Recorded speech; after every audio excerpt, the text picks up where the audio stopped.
If you are studying IT or cybersecurity right now, trying to break in, you have to know that the market has changed. What worked 3 years ago does not work anymore. And if nobody corrects your approach, you could spend the next 2 years or more applying to jobs and getting nothing back. So in this video, we are going to talk about how to prepare and how to get hired. Let's start with the uncomfortable truth. Most IT and cybersecurity degrees teach you theory, but they do not teach you what companies across the world are actually hiring for right now. If you're relying only on your coursework or certificates, you are already behind. You need to build your own curriculum on top of it, and that starts with understanding the landscape. I'm Sirat, a lawyer turned IT support and cybersecurity specialist.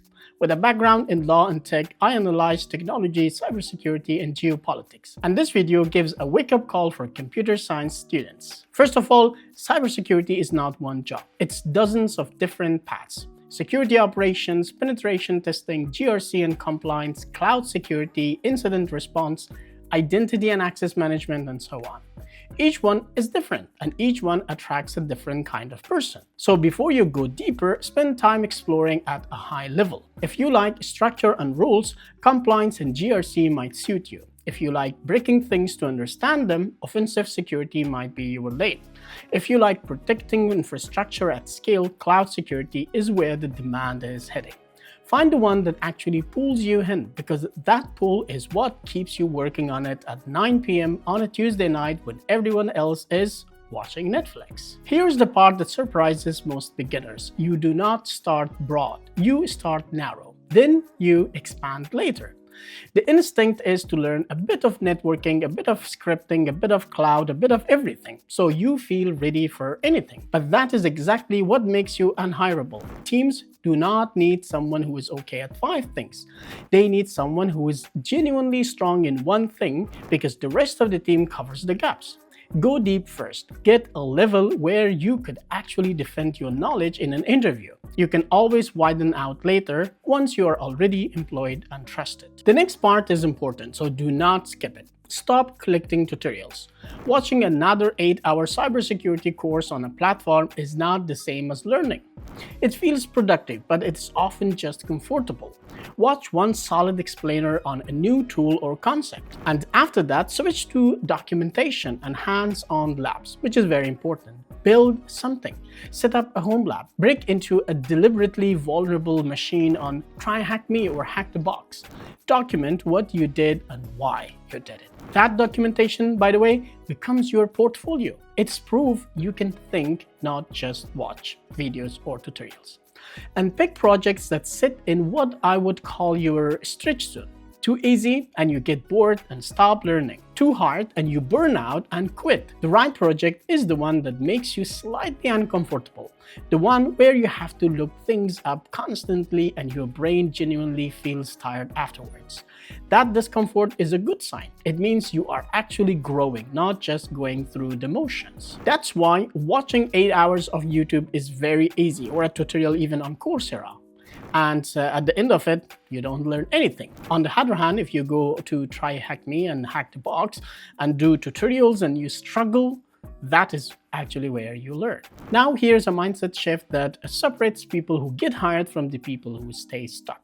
The best security professionals I have come across do not pretend to know everything. Their honest answer over and over is, I don't know, but I will find out. That is not weakness. Hiring managers in tech, especially in security, are terrified of candidates who bluff.